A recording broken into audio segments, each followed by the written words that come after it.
So, students, in this lecture, we'll take a problem and sketch the root locus for system with g of s, h of s is equal to k into bracket s plus 4 by s into bracket s square plus 2s plus 2.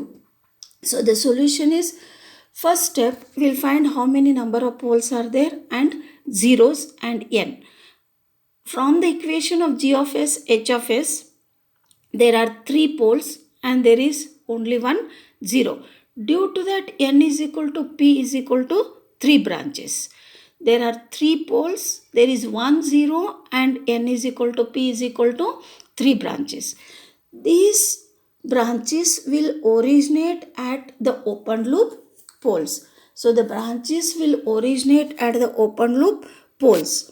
Where the poles are located, we'll see s is equal to 0, s is equal to minus 1 plus j, s is equal to minus 1 minus j. There is one branch which will terminate at finite 0 located at s is equal to 4, minus 4.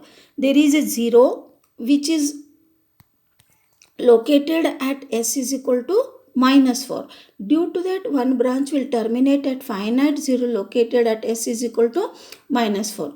Remaining p minus z, which is equal to 2 branches, will approach to infinity. So this is the first step. Second step is we'll have pole 0 plot sections of real axis.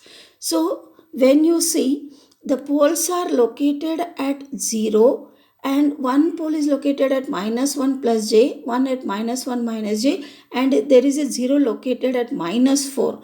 So these location of poles and zeros have been shown here.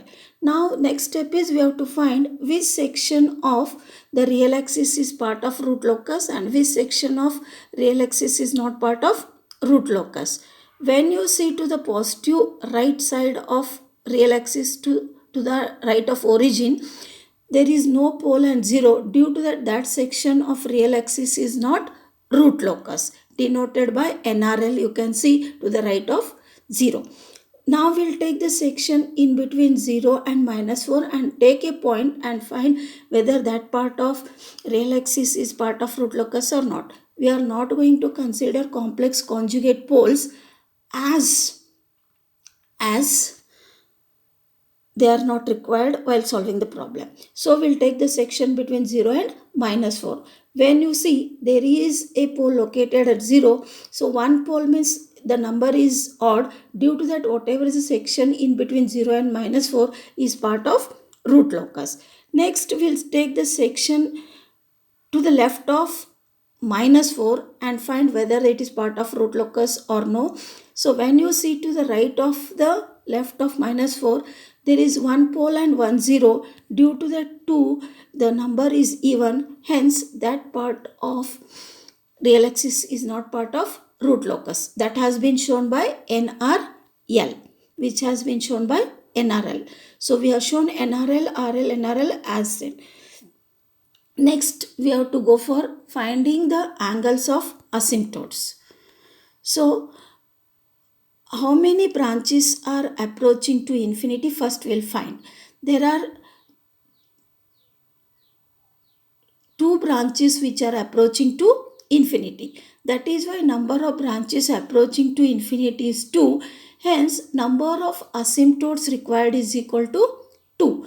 Due to that, we have the formula for theta is equal to 2q plus 1 into 180 degrees by p minus z. Now, as there are 2 branches approaching to infinity, so we have to take q is equal to 0 and 1. 2 branches approaching to infinity.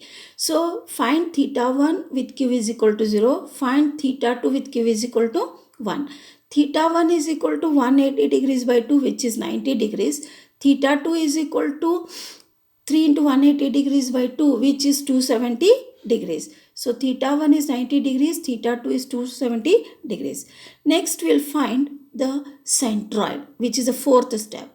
So we have the formula for centroid as summation of real part of poles minus summation of real part of zeros. So which is equal to 0, minus 1, minus 1, minus 4, minus of minus 4 by 2.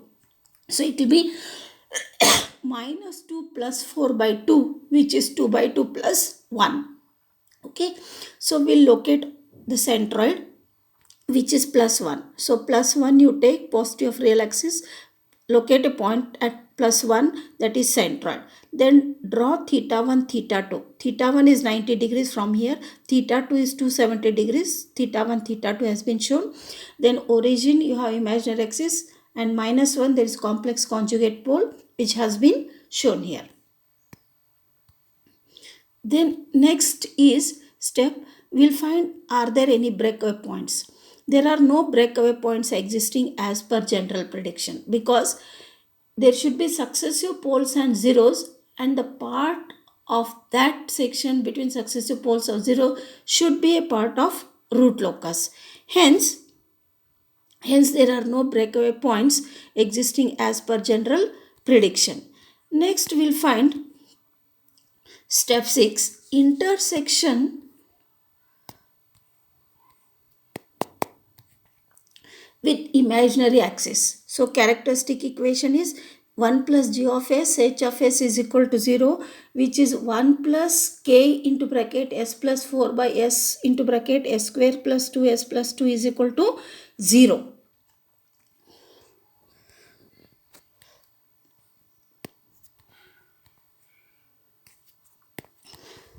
So it is 1 plus k into bracket s plus 4 by s into bracket s square plus 2s plus 2 is equal to 0. So when we come to a simpler form, it is s cube plus 2s square plus 2s plus ks plus 4k is equal to 0. Now we have to create a Routh's array and find the marginal value of k. So we'll draw the Routh's array has been shown here, s cube, s square, s raised to 1, s raised. So the elements of first row in Routh's array are 1, k plus 2, as it is s cube plus 2s square plus 2s plus k s plus 4k will be s cube plus 2s square plus k plus 2 into bracket s plus 4k is equal to 0. Due to that 1, k plus 2, 2, 4k.